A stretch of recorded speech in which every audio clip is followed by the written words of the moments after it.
जे तूं पारसी पढ़ियो तो ॻोल्हो तो ग़ुलाम, जे तूं पारसी पढ़ियो तो ॻोल्हो तो ग़ुलाम, ॿधो जो ॿिनि ॻाल्हियुनि सो कीअं चाहे ॼाम, उञो तां आब घुरे बुखियो तां ताम, ई आमन सुंधो आम ख़ासनि मञिया कीअं न थिए। सुवेल साथियो, जे लतीफ़िलात मेहरान टीवी जे फ़िक्री तहक़ीक़ी ऐं तारीख़ी रिहान शाह जा पंधे पेचरा सां गॾु आउं आहियां सलीम भुट्टो लतीफ़ी। लतीफ़ साईं जे पंधे पेचरनि जी वाट सां हलंदे कई माॻ भेटियासीं। सिंध जे हर तरफ़ हर ॾिस में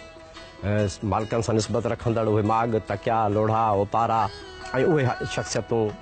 ममाते वारा बुज़ुर्ग जिन सां साईं जे वॾनि जो या संदसि साईं जे दौर में हयाती में मुलाक़ातूं या किन में के ममाती में हुआ तॾहिं बि साईं ओॾे ईंदा रहिया। पर अॼु असां जिथे बीठा आहियूं इंतिहाई अहम शख़्सियत, अहम दौर, लतीफ़ साईं जी पूरी ज़िंदगी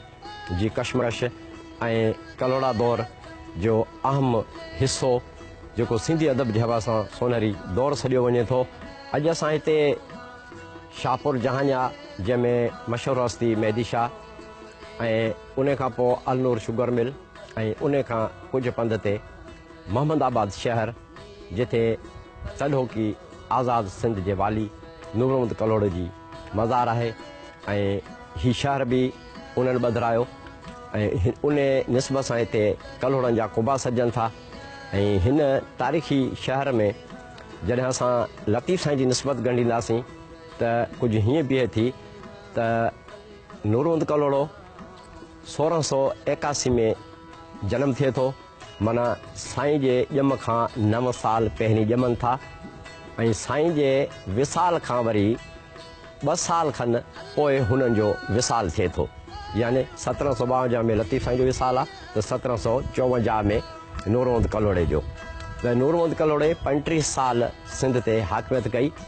ऐं हिते अचण खां पहिरीं ख़ुदाबाद हिननि जो गादी जो शहरु रहियो, गादी जो हंधु रहियो। पर जीअं बोलान लक खां अक्सर ईरानी हमला थींदा रहिया ऐं ठटे में बि नवाबी तॾहिं मुग़लनि जी हुई, ठटो परगि॒णो अञा कलोड़नि जे हथ हेठि न आयो हो,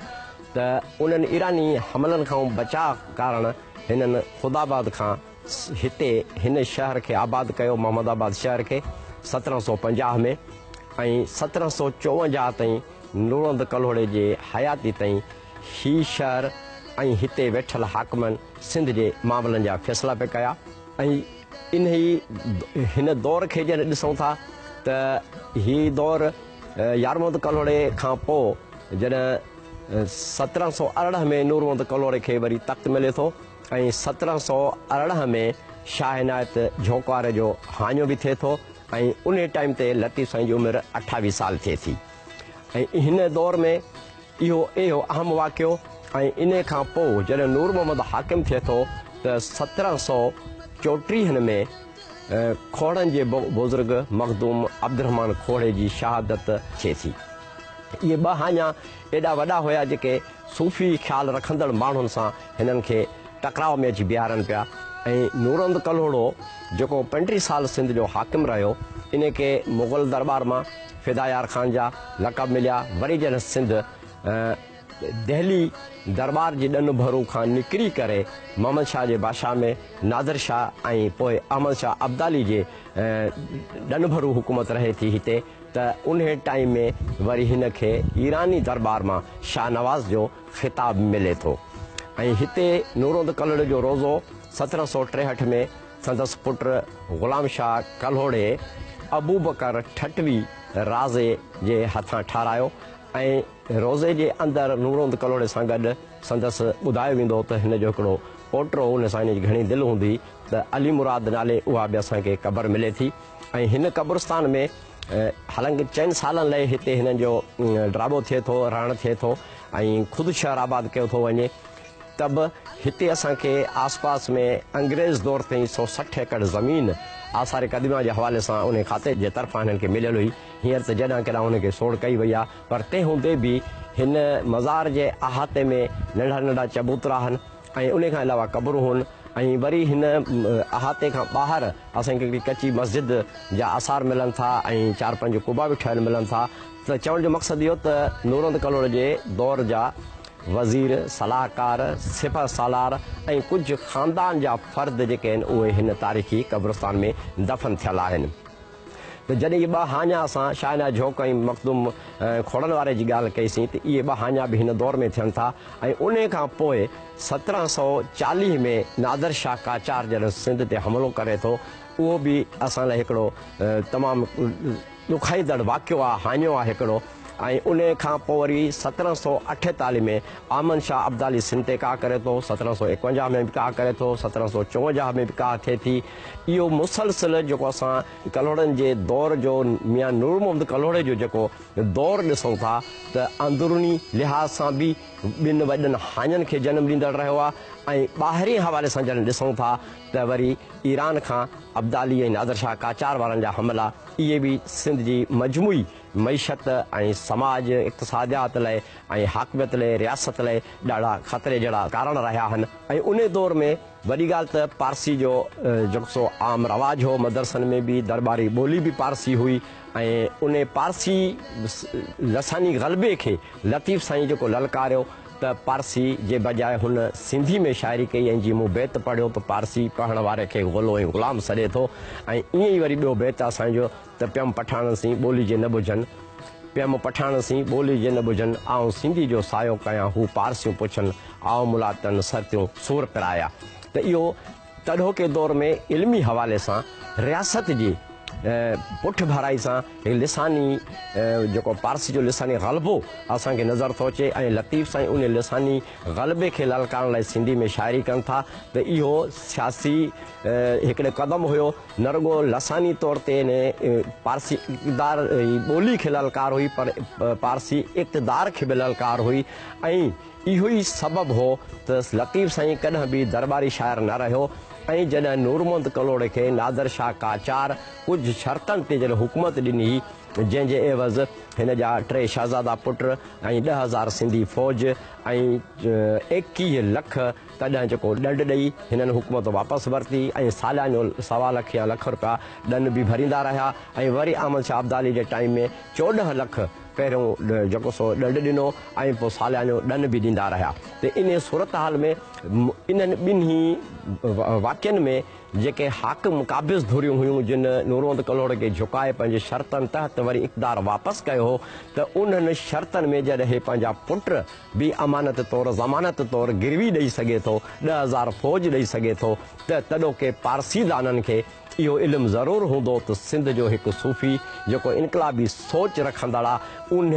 बि उहो असांजे पारसी ॿोली ऐं पारसी इक़्तिदार लाइ ख़तरो आहे। त उन्हनि शर्तनि में मुमकिन आहे त हिकु शर्त इहो बि रखियो वियो हुजे नूर मोहम्मद कलोड़े लाइ त लतीफ़ साईं खे बि ख़तमु करायो वञे। लतीफ़ साईं खे माराइण जो शर्त जॾहिं असां ॻाल्हि था कयूं त उन में कुझु असांखे वरी दलील मिलनि था त नूर मोहम्मद कलोड़ो लतीफ़ साईं खे 3 दफ़ा हयाती खसण जी जेका कोशिशि करे चुको। हिकिड़े दफ़े सरकश घोड़ी सवारी लाइ ॾिनी वई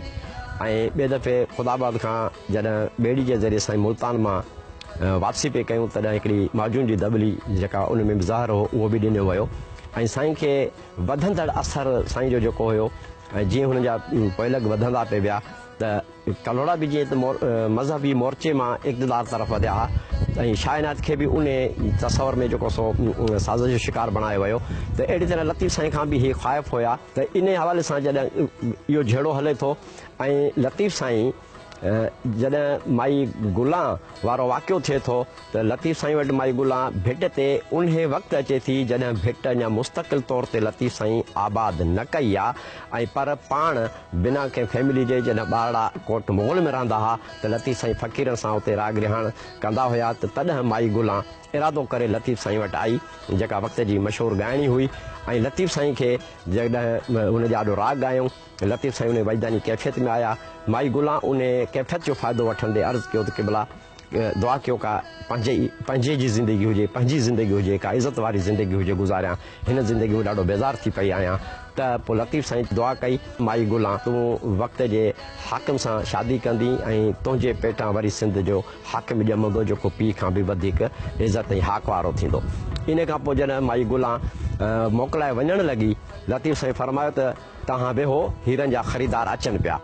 त त ईअं ई ॻाल्हि उहा नूरंद कलोड़े जी जेका लतीफ़ साईं सां टकराव वारी ॻाल्हि हुई उन ई साज़िश जी कड़ी हुई त किन माण्हुनि नूरंद कलोड़े खे ॿुधायो त हीउ नाले में पीर आहे ऐं जेको सैयद आहे ऐं असुल में हीउ जेको सो हीअं तरह जेके ग़लति कारियूं करे थो त नूरंद कलोड़े एतबार करण ख़ातिर पंहिंजो फ़ौज जो दस्तो हिकिड़ो मोकिलियो ऐं कुझु माण्हुनि सां त जेकॾहिं ईअं आहे त तव्हां हुन माई खे पकिड़े खणी अचो ऐं कुझु ई वक़्त खां पोइ जीअं लतीफ़ साईं चए थो ॻोल्हा तव्हां तरसो त हीरनि जा ख़रीदार अचनि था त आया त माई ॻोल्हा खे पकिड़े खणी विया दरबार में जेके ॻाल्हियूं थियूं ॾे वठि थी माई खे पोयूं साईं जी हुन दुआ जो असरु हुयो बहरहाल गुफ़्तगू दौरान हुननि जी शादी थिए थी शादी खां पोइ उन खे जेको सो ग़ुलाम शाह कलोड़ो पुटु ॼमे थो जो पीउ खां पोइ बादशाह थिए थो हाणे इते थोरी असां ॻाल्हि कंदासीं त 1135 जो वक़्तु आयो जॾहिं भिट ते माई गुलाम लतीफ़ साईं जे आॾो ॻायो हूंदो छो जो जॾहिं नादिर शाह काचार सिंध ते हमिलो कयो हो त नूरमहमद कलोड़े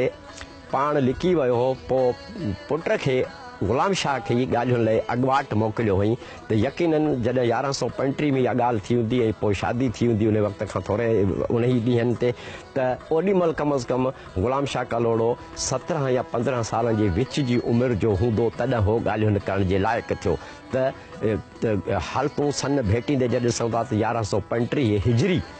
जेको सो गुलाम भिड़शाह ते ॻायो हूंदो ऐं उन खां माई गुलाम जे इन रिश्ते ठहण खां पोइ लतीफ़ साईं ऐं नूरमहमद कलोड़े जा तालुकात की क़दुरु बहितर थियनि था ऐं पोइ जीअं ॾह लतीफ़ साईं मसनवी जो मुतालो करणु शुरू कयो त पोइ वरी नूरमहमद कलोड़े हिकिड़ो सुठो क़ीमती मसनवी जो नुस्ख़ो हथु करे जेको सो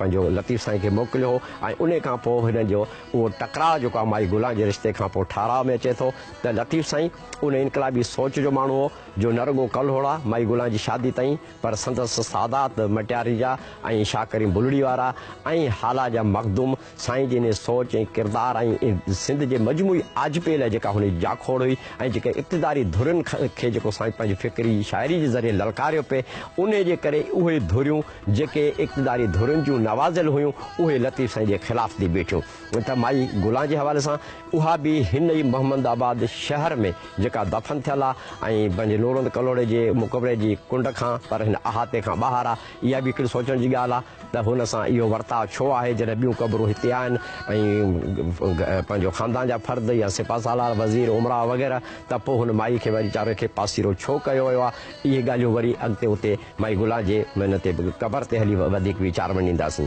सुबेल साथियो असां हिकु नंढी साई वठंदासीं ऐं साई खां पोइ हिन बाग ते वधीक तव्हां सां वीचार में ॾींदासीं जीअं लतीफ़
सुबेल साथियो साई खां पोइ हिकु दफ़ो ॿीहर भलीकार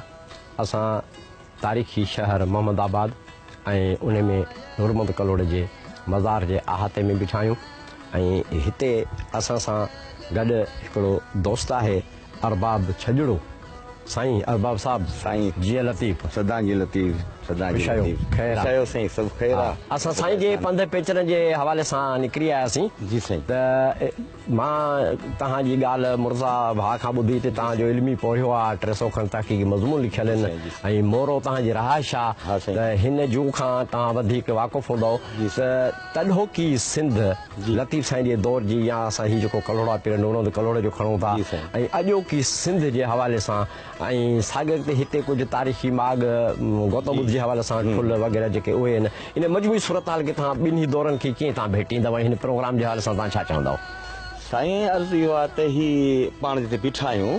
जो ओभरे पासे खां हिते दरिया जी छाड़ थी वहे। अच्छा इन छाड़ जे करे इन खां थोरो अॻियां हिन पासे ॾांहुं राजा अशोक जे ज़माने जा अॼु खां 300 साल खनि पहिरियां मीर रुकण जे हवाले सां को ठुल आहे। अच्छा गौतम बुद्ध जो सिंध हूअं दुनिया में त 40 हुआ इन जा ठुल पर 8 उन मां पूरा सिंध में इहो सिंध जे इल्मी हवाले सां ख़बर पई थी त सिंध अॻु केतिरो इन इल्मी हवाले सां अॻिते हुई या इन सोच नज़रिए जी हुई ॿुध मत वारो जेको नज़रियो आहे सहप वारो सहप वारो अॼु ताईं बि क़ाइमु आहे जी। इहो दौर त थियो 3000 साल पोइ पर जिते ही दरिया वहंदो हो ऐं ख़ुदाबाद खां कलड़ा शुरू थिया या आदमशाह खां शुरू थिया पर पोइ हिते आया हिन जो सबब ई इहो दरिया हुआ। ॿियो हिननि जो बचाव ईरानी लिकल जाइ उन करे हिन आबाद कयो। हिते जेके ज़ातियूं ऐं सिंध जूं हुयूं घणा ई जिन जी हुई समाट कबीला हुआ। पोइ उन्हनि में ॾाहिरी सरे फहिरिस्त आहिनि उन में बुघिया आहिनि उन में बुगा आहिनि उन में छजड़ा आहिनि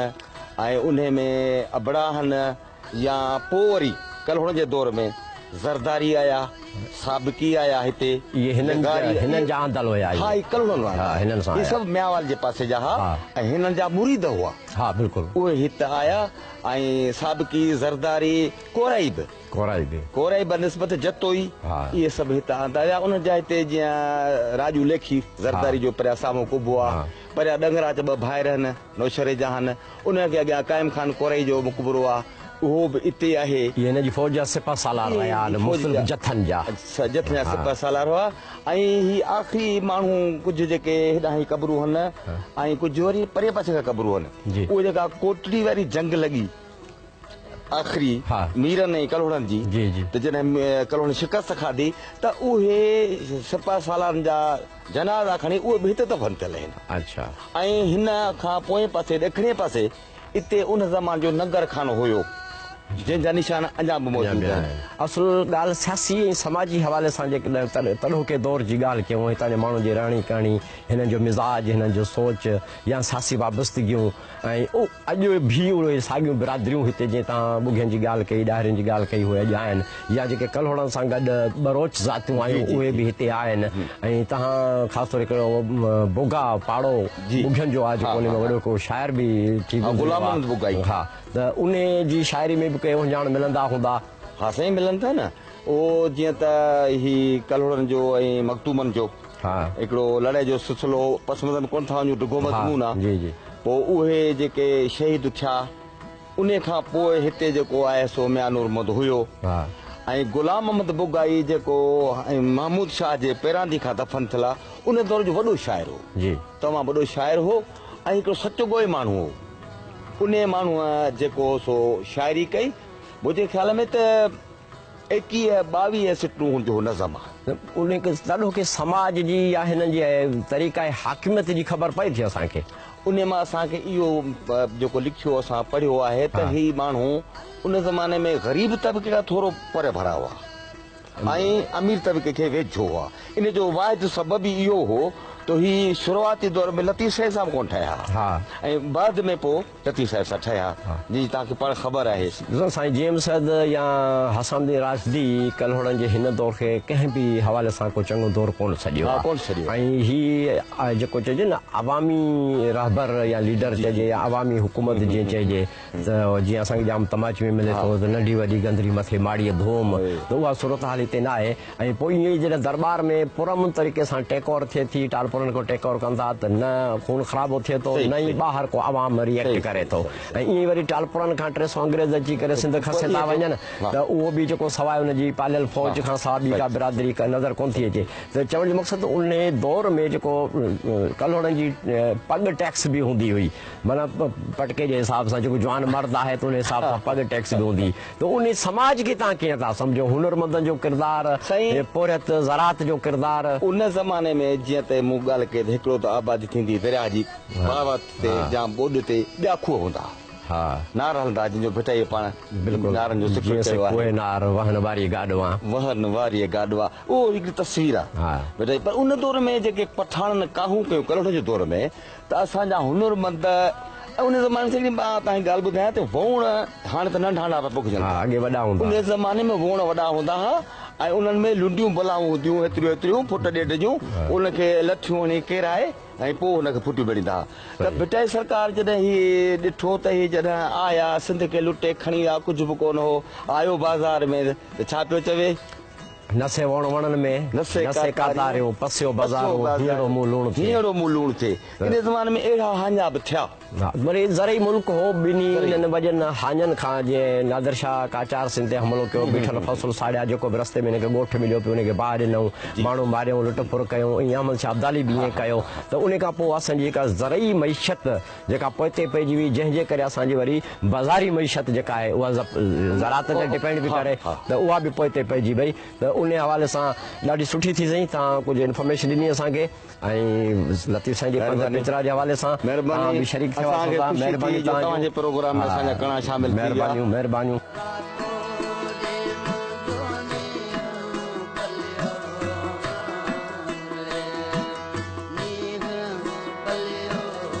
तो मेरे साथियों, हींअर असां सां हिकु ॿियो साथी हिन जूह जो जंहिंजो बचपन बि हिते गुज़रियो आहे, ऐं मोहतरम मंज़ूर ॿुघियो साहब, पाण साफ़ इहे बि आहिनि। साईं छा हाल आहे? जीअं लतीफ़, ख़ुशि आहियो? ख़ैर, अच्छा, तव्हांजो बालकपणो बि हिते गुज़रियो आहे, तालीम वग़ैरह बि हिते गुज़री आहे तव्हांजी, ऐं उन सां गॾो गॾु तव्हां हिन इलाइक़े में पलिया वॾा थिया आहियो। तव्हांजी बिरादरी ख़ासि तौर ते ॿुघिया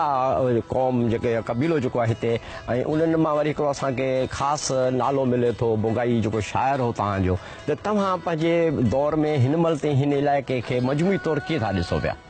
साईं लतीफ़ साहब, वॾी तव्हांजी महिरबानी। इन प्रोग्राम जे तवसत सां इन तारीख़ी मागनि खे जेको आहे हाईलाइट कयो था, ऐं तारीख़ी जेके शयूं आहिनि उन ते नज़र रखो था। त इन हवाले सां जेकॾहिं हिन इलाइक़े जी ॻाल्हि कयूं, ख़ासि तौर ते जेकॾहिं जेके गुलाम बुगाई जेको इन इलाइक़े जो वॾे में वॾो शाइर लिखियो वेंदो उन ज़माने में, उन खां वठी करे हिन दौर ताईं जेके हिते कलोड़नि जो दौरु आहे, पर जेको असां मौजूदु आहियूं, उन्हनि जे जेके मज़ारूं आहिनि, जेके कुबा मियां नूरमंद जा कुबा सॼाया वेंदा आहिनि, त हिन इलाइक़े जी जेका तारीख़ रही आहे, त हिन तारीख़ में जॾहिं इहे हुकूमतूं रहियूं कलोड़नि जूं, तॾहिं बि हिते जेके माण्हुनि जी रहणियूं करणियूं हुयूं उहे साॻियूं हुयूं, ऐं साॻियो जिबर ॾाढ वारी सूरत हाल हूंदी हुई। ऐं हिन उन दौरान जेके आहिनि मुख़्तलिफ़ काबुल खां खणी चइजे, ईरान खां खणी चइजे, जेके किताब लिखनि था त हिते जंगियूं थींदियूं रहियूं आहिनि, ऐं हिन इलाइक़े में जेके आहिनि उहे जंगियूं थींदियूं रहियूं आहिनि। ऐं यकीनन ही सिंध जो जेको आहे गादी वारो हंधि बि रहियो आहे, 4 साल खनि ख़ुशहाल सिंध जेके असीं चऊं था। त हिते असांखे डायरी बिरादरी बि मिलंदी, हिते असांखे समा डायरी बिरादरी जा माण्हू मिलंदा, हिते मलाह बि तव्हांखे मिलंदा, हिते तव्हांखे मीरबर बि मिलंदा, पुराणे दौर में पतन आहे दरिया जे हवाले सां, हिते तव्हांखे सेठर बि मिलंदा, हिते भाणपुट बि मिलंदा, मतिलबु हर मकतब फ़िक्र जो हिते ज़ातियूं बि आहिनि, माण्हू बि आहिनि। ऐं उन खां अलावा जेकॾहिं असां ॻाल्हि कयूं त शाहपुर जानिया शहर बि हिन दौर में वजूद में आयो, उतां जी जेका दरगाह आहे सैयद महदी साईं, त सैयदनि जो बि हिते जेको आहे उहो किरदारु आहे। त इन हवाले सां हिन दौर जी जेका उन वक़्त जी ॻाल्हि कयूं त को तोड़े जी हुकूमत जो हंधि हुयो, हिते हुकुमरान बि रहिया आहिनि, पर हिन वक़्त जी कॾहिं असां नज़र फेरायूं त हिन जेके माण्हुनि जी रहणियूं करणियूं आहिनि उहे साॻियूं असांखे नज़र अचनि थियूं। साॻियो जेको आहे जिबर आहे, साॻियो हिते ॾाढ आहे, ऐं अञा की उहे तरक़ी न थी सघी आहे, उहे साॻिए माण्हू जेके आहिनि ग़ुलामी वारी ज़िंदगी गुज़ारीनि था। तव्हां हिन इलाइक़े ते कुझु सहाफ़ी हुअण जे नाते या इल्मी थोरी तव्हांजी जेका असां निस्बत रही आहे, पोइ इहो कंदा रहिया आहियो, त तव्हां हिते डॉक्यूमेंट्री ठाही, उन हवाले सां तव्हां कुझु ॿुधाइणु चाहींदव? साईं, हिते हिन मियां नूरमंद जे कुबनि ते असां मुख़्तलिफ़ वक़्तनि ते सहाफ़ी जी हैसियत सां लिखंदा बि रहिया आहियूं, ऐं काफ़ी चकरनि जी मंज़र कुशाई कई आहे। त जीअं हिन जेका तारीख़ी माग आहिनि, हिन जी तारीख़ी शयूं आहिनि, उन्हनि जो आवाज़ को आला ऐवाननि ताईं पहुचे, ऐं हीअ जेके असांजी तारीख़ी माग आहे हिननि खे सहेड़े को ख़ूबसूरत बणायो वञे। पर हिन वक़्त ताईं केतिरा ई भेरा हिनखे रिपोर्ट थी चुकियूं आहिनि, मुख़्तलिफ़ चैनलनि खे हलायो आहे, पर साॻी असां ॻाल्हि कयूं त आसार क़दीमा जेको खातो आहे उहो निंड सुतल आहे। ऐं हीअ जेकॾहिं आउं 10 साल पहिरियां आयो हूंदुसि तॾहिं बि हिन जी सूरत हाल साॻी आहे, जेकर आउं 10 सालनि खां पोइ आयो आहियां त अञा उनजी जेका आहे बदतर सूरत हाल आहे। जेकर तव्हां मस्जिद ॾिसंदो त उहा मिसमार थियल आहे, माई गुलां जी तव्हां क़बर ॾिसंदो त उनजी दीवारूं किरी पियूं आहिनि, त यकीनन हितां जो साॻी कुझु अर्सो अॻु पंहिंजो कल्होड़ा दौर, समा दौर जी तारीख़ लिखी वई, सुमरा दौर जी, हिन इलाइक़े में ज़रदारी बि आहिनि ऐं मूंखे तारीख़ में यादि पए थो मियां नसीरमंद कलोड़ जे टाइम में नौशरो फेरोज़ ॻोठ जेको आहे शहर आहे हींअर मौजूदु ज़िले हेडक्वाटर बि आहे त उहो फेरोज़ बीरड़ फ़क़ीर जेको सो आबाद कयो उन सां गॾु बालू ज़रदारी जेको आहे बिलावल ज़रदारी उहो बि हुयो त पोइ असां ॾिसूं था त लाइक़ प्रोफेसर जेको लाइक़ ज़रदारी हो उन जॾहिं तारीख़ ते कमु पिए कयो त हितां जे कल्होड़ा दौर सां या अॻिपो सां तालुक़ु रखंदड़ जेके आसार हुया या क़दीम माग हुया उन लाइ फंड्स बंड्स बि मिलंदा रहिया उहे फंड्स किथे ज़ाहिर थियनि पिया किथे नज़र अचे पियो कमु थींदे हिते मोहम्मद लाइक़ ज़रदारी साहिब जेको पाण हुन शायदि वफ़ात करे चुका आहिनि जी उन्हनि हिन तारीख़ी मागनि ते कमु कयो पर असांजी तारीख़ जेके मागनि ते कमु थिए थो या जेके इल्मु अदब सां तालुक़ु रखनि था माण्हू उन्हनि बि जेको आहे कंहिं क़िस्म जी घटिताई न आहे कई जेतिरो जंहिंखे मौक़ो मिलियो आहे उन हिसाब सां उनखे करप्शन जी नज़र कयो आहे हिन माग जे लाइ बि केतिरा ई भेरा जेके आहिनि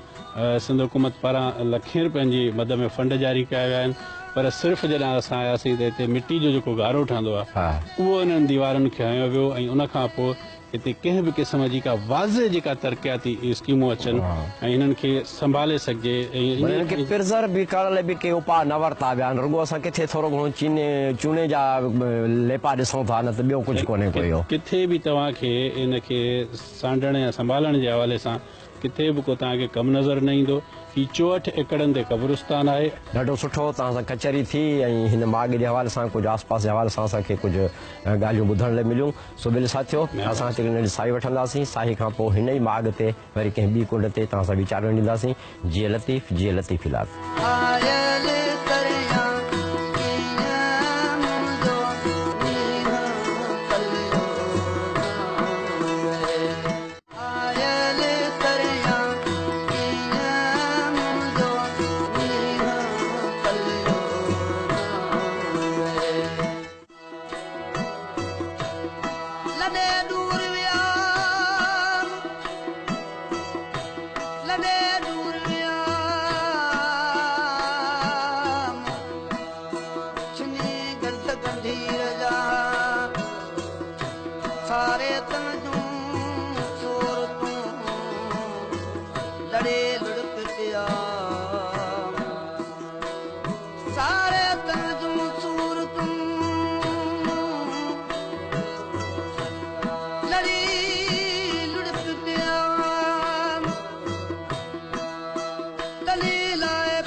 जानब ईअं मजुगाए जे मारियो मोटियो म पुछी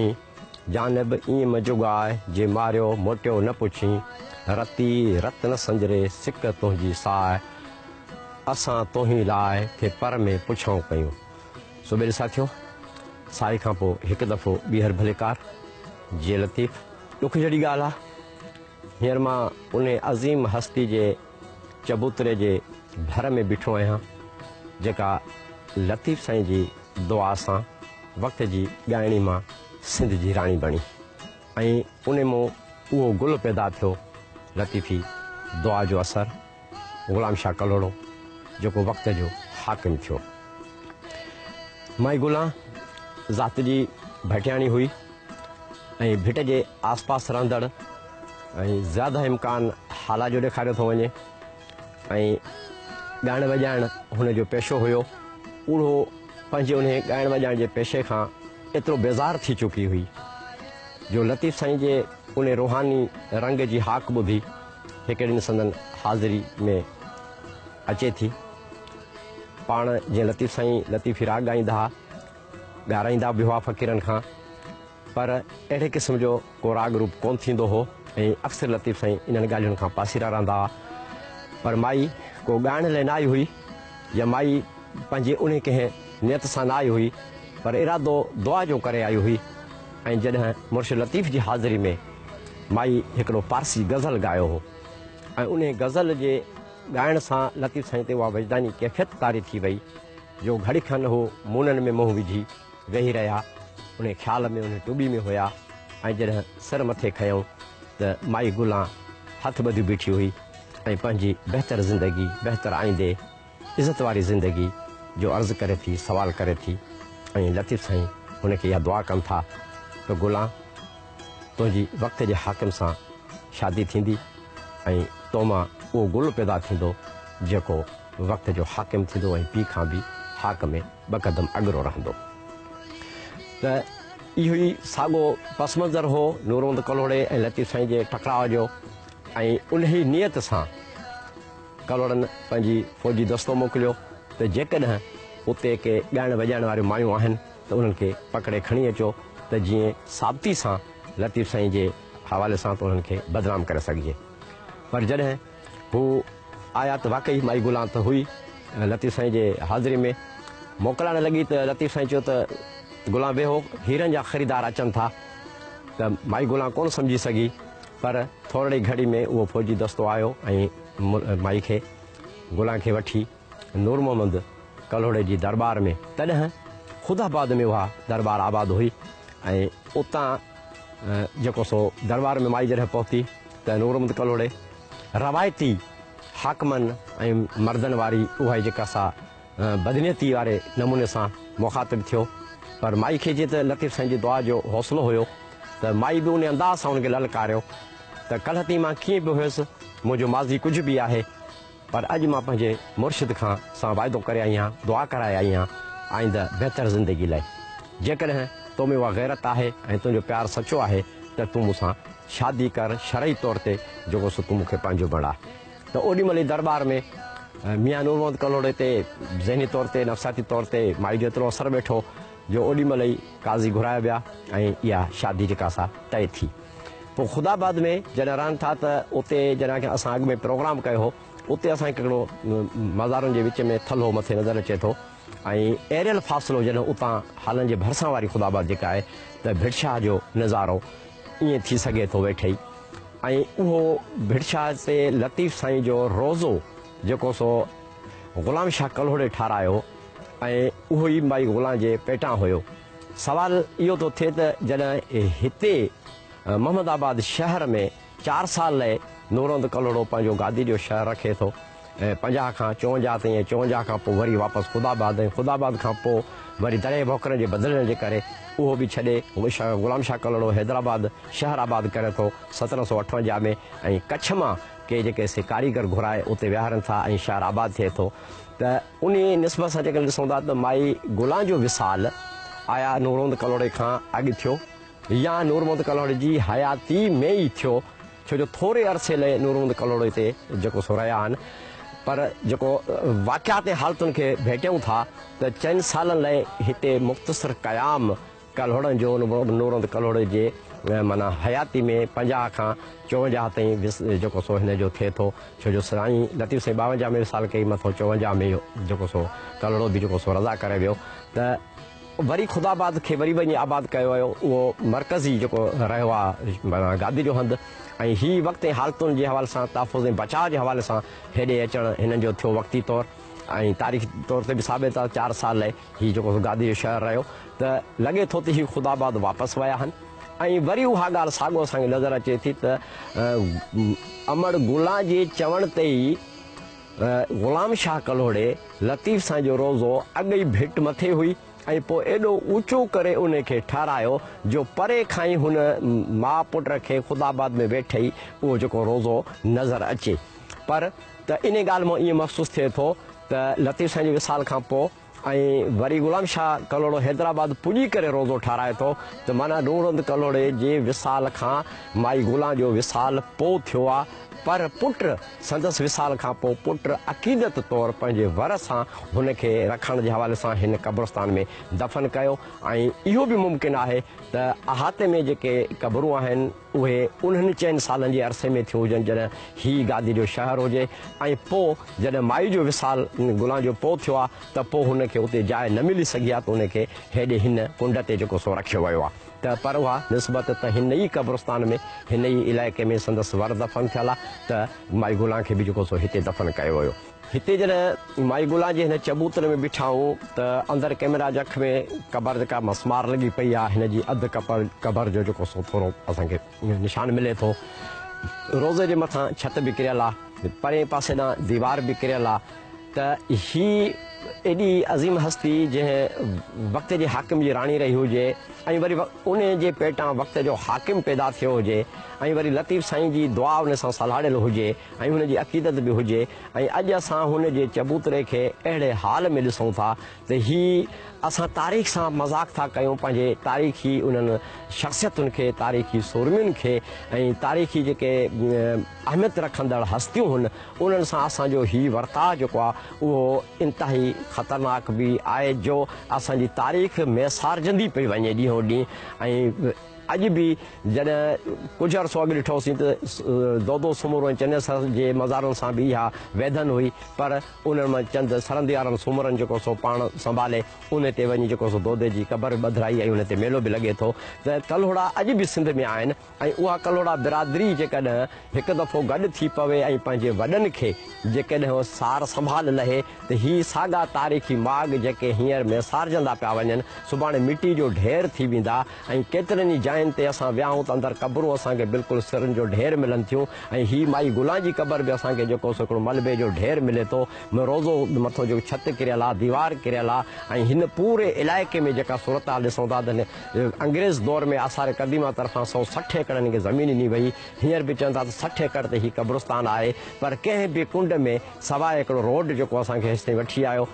उहो बि मुक़ाम जे अहाते जे अंदरि, न त कंहिं बि क़िस्म जो को तरक़ियाती कमु कोन्हे, न पाणी जो बंदोबस्तु आहे, न ई हिते कंपाउंड वाल आहे, न ई क़बरुनि जी का मरमत थिए थी। ॾींहों ॾींहुं ॻाल्हि जेका असां सिम कलर जे करे ऐं बरसातुनि जे करे पोइ ते पवंदी थी वञे ऐं इन्हनि अज़ीम हस्तियुनि जा उहे ओञाण उहे माॻ जेके आहिनि उहे मैसारजंदा पिया वञनि त उन्हनि सरंदी वारनि खे जेके हिन बिरादरी जा आहिनि ऐं साॻे वक़्त जी हुकूमत ऐं ख़ासि तौर ते आर्कोलॉजी खातो जेको आहे या जेको सो कल्चरल खातो जेको आहे उन्हनि खे कंहिं न कंहिं तरीक़े सां हिन माॻ खे मचाइण लाइ, आबाद करण लाइ कुझु उपाउ वठणु घुरिजनि त जीअं असां पंहिंजी तारीख़ खे महफ़ूज़ करे सघूं ऐं पोइ सुभाणे ईअं न थिए जेके असां हींअर ॻोल्हे खोटरे तारीख़ जे माज़ी मां हिकिड़ियूं शयूं कढूं था, रुली पिनी हिकिड़ा शाह जे पंधे पेचरनि जे हवाले सां मुख़्तलिफ़ माॻ जेके लतीफ़ साईं सां तालुक़ु रखनि था या शख़्सियतूं जेके तालुक़ु रखनि थियूं, असां हिननि खे कहिड़े तरीक़े ॻोल्हियूं था, कंहिं दोस्तनि जे सहकार सां असां उते पुॼूं था। पोइ सुभाणे ईअं न थिए त सिर्फ़ु किताबनि में ऐं ज़िबानी ॻाल्हियूं ॿुधजनि त फलाणी हस्ती हिते हुई, फलाणी